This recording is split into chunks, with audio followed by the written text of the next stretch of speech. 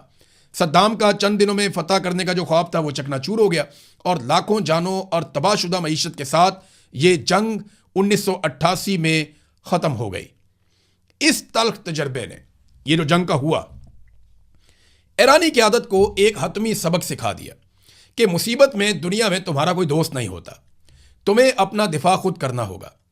آج جو آپ ایران کا خطرناک میزائل پروگرام دیکھ رہے ہیں یا پاسداران انقلاب دیکھ رہے ہیں، یہ کوئی شوق سے نہیں بنایا گیا، بلکہ اسی جنگ کا پیدا کردہ دفاعی حصار ہے.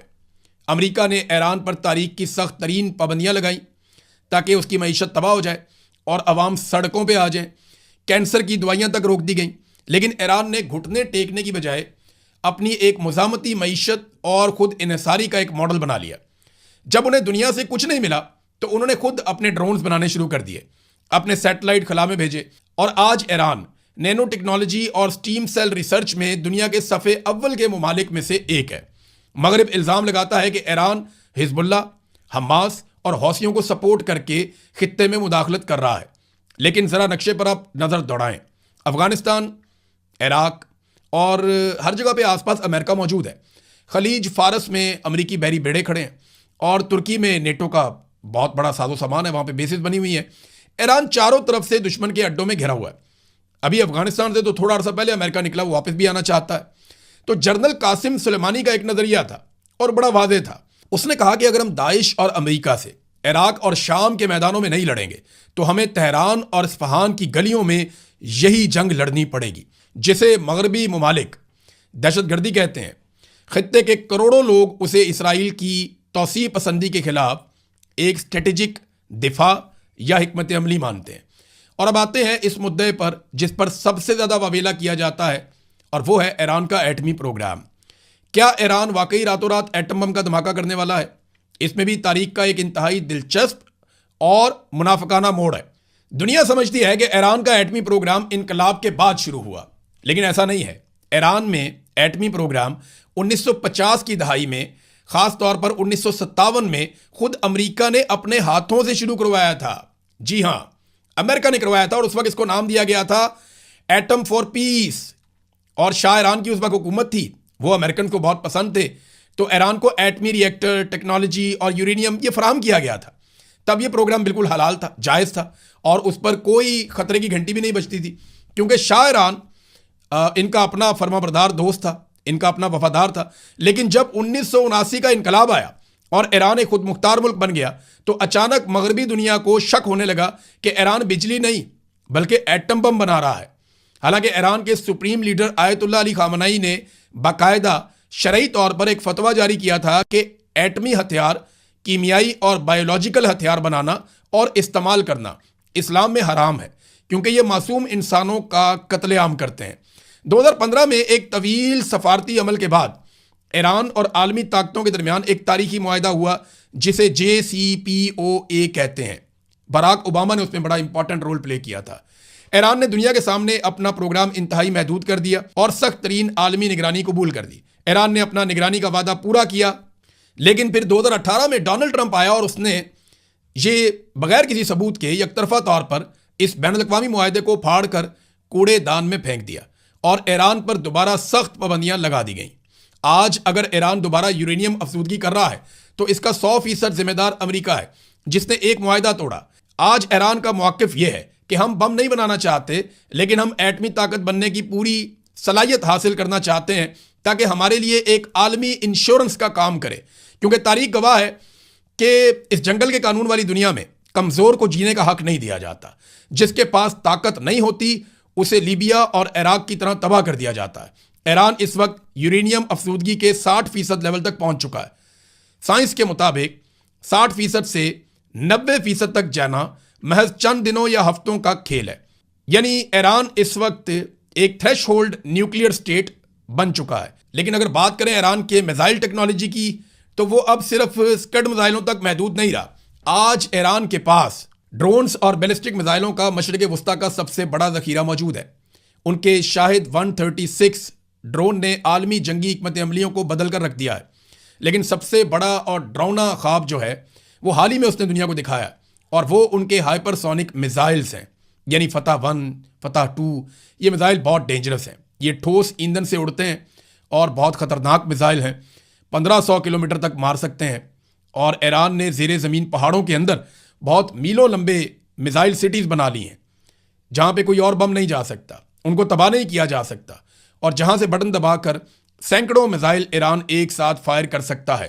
یہ وہ طاقت ہے جس نے آج امریکہ اور اسرائیل کو براہ راست ایران پر حملہ کرنے سے روکا ہوا ہے۔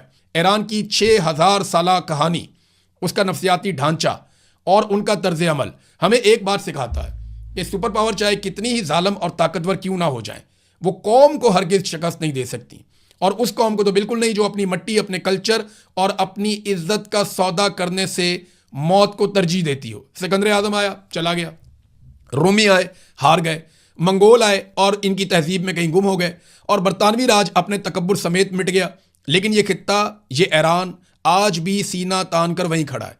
ایران کی تاریخ بادشاہوں، جنگوں یا سیاست کی کہانی نہیں ہے، بلکہ یہ مزاحمت، صبر اور بقا کی داستان ہے۔ وقت کے ہر موڑ پر دنیا نے اسے بدلنے کی کوشش کی، لیکن ایران ہمیشہ اپنی شرائط پر کھڑا رہا۔ شاید اسی لیے آج بھی مشرق وسطیٰ کی سیاست ہو، عالمی طاقتوں کی کشمکش ہو یا تہذیبوں کی بحث ہو، ایران کا نام ہر جگہ نمایاں دکھائی دیتا ہے۔ ایران کی کہانی چند حاکموں اور سپہ سالاروں کی محتاج نہیں ہے، بلکہ یہ کہانی ایک ایسی قوم کی ہے جس کے پاس دنیا کا سب سے پرانا قدیم ملک ہے اور سب سے پرانی تہذیب ہے، جس کی حفاظت ان کی گھٹی میں ہے۔ یاد رکھیے گا، کچھ قومیں صرف زمین کے نقشے پر موجود نہیں ہوتی، وہ تاریخ کے صفحات پر اپنا وجود ہمیشہ کے لیے لکھ دیتی ہیں۔ یہ سفر اس بات کا ثبوت ہے کہ وقت کے فرعونوں کا غرور آخر کار ڈوب جاتا ہے، لیکن مزاحمت ہمیشہ زندہ رہتی ہے۔ میرا خیال ہے کہ اب مغرب اور دنیا کو ایران کو فتح کرنے یا مٹانے کے خواب چھوڑ دینے چاہیے، اور انہیں ایک حقیقت کے طور پر تسلیم کرنا سیکھنا ہوگا، کیونکہ یہ وہ قوم ہے جس نے ثابت کیا اپنی تاریخ میں کہ یہ سر کٹاتی ہے لیکن جھکاتی نہیں ہے۔ اب تک کے لیے اتنا ہی، اپنا خیال رکھیے گا، اپنے اس چینل کا بھی۔ اللہ حافظ۔